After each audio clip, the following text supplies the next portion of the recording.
Galnet News Update, 1st of May, 3309.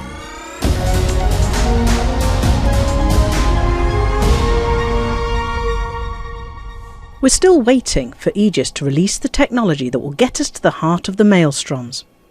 In the meantime, we're not doing too badly in halting the Thargoid invasion. According to Jade Sanderlin of Vox Galactica, there are now nearly 200 Thargoid-controlled systems in the bubble that used to be human, and around 900 unpopulated systems that are now in Thargoid hands. Promisingly, however, the majority of Thargoid alerts in populated systems are now being cleared before the Thargoids can invade, and the small number of invasions each week are being dealt with efficiently. If we only look at human-populated systems, then over the past month or so, it seems like the Thargoid invasion has been very nearly halted. This success is largely down to independent pilots working together on anti-Xeno, evacuation and supply missions. President Hudson and the Emperor made it clear last week that anti-Xeno operations are far more important than inter-superpower conflicts. But our best hope for driving the Thargoids out of the bubble lies with Aegis. Having already made available the caustic sink launchers, which allow ships to survive indefinitely within the Maelstrom's caustic cloud, they're now on the point of releasing a pulse neutralizer, which is effectively a far more effective version of the shutdown field neutralizer created using technology taken from unclassified relics.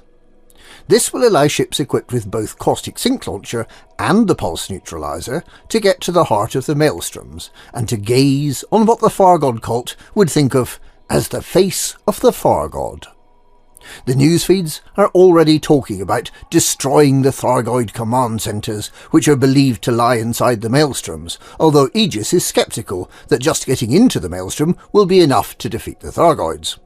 We're likely going to have to develop new weapons and technology to address whatever we find there. At present, it seems likely that the pulse neutralizer will be released on Tuesday the 9th of May. However, Aegis has not yet requested assistance to establish a manufacturing facility for the new technology, as has become traditional.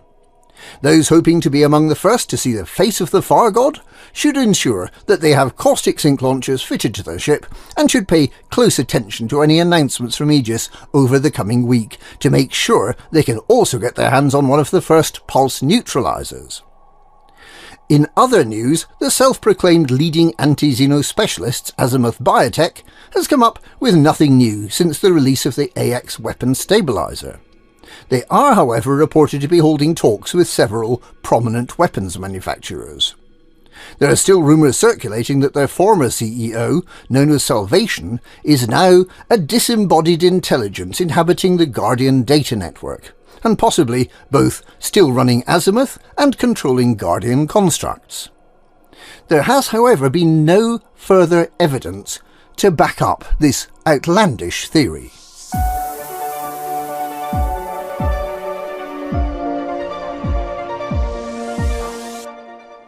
Presidential candidate Zackhary Rackham has started his campaign fundraising in earnest with a gala fundraiser in Tau Ceti.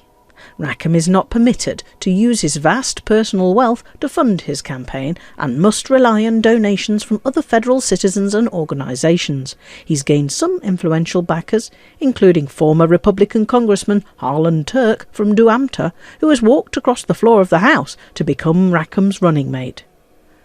Several independent congressmen have also declared in support of Rackham, and it appears that fellow magnate Sir Randolph Plaskett is likely to provide some of the financial backing that Rackham has been seeking. Also present at the ball were media magnate Elias Metaxas, who was in 3307 briefly in possession of Zoe Akeki's famous artwork, Terra Absentia, which he had bought from the notorious thief The Winking Cat, and Neve McFarlane, the proprietor of the Sol Today newsfeed. Campaign coordinator Anya Blackriver also managed to draft in media personalities, including the icecaster Sura Oyakan. Rackham has used his wealth and influence to rename the historic Taylor colony settlement Fort Falconrath to Fort Rackham. As with the Beta Hydri system, many popular landmarks in Tau Ceti have recently been renamed in Rackham's honour. Given McFarlane's presence at the ball, it is unsurprising that Sol today has come out in qualified support of Rackham. It is distributing red baseball caps, bearing the Rackham campaign slogan, "Just like me."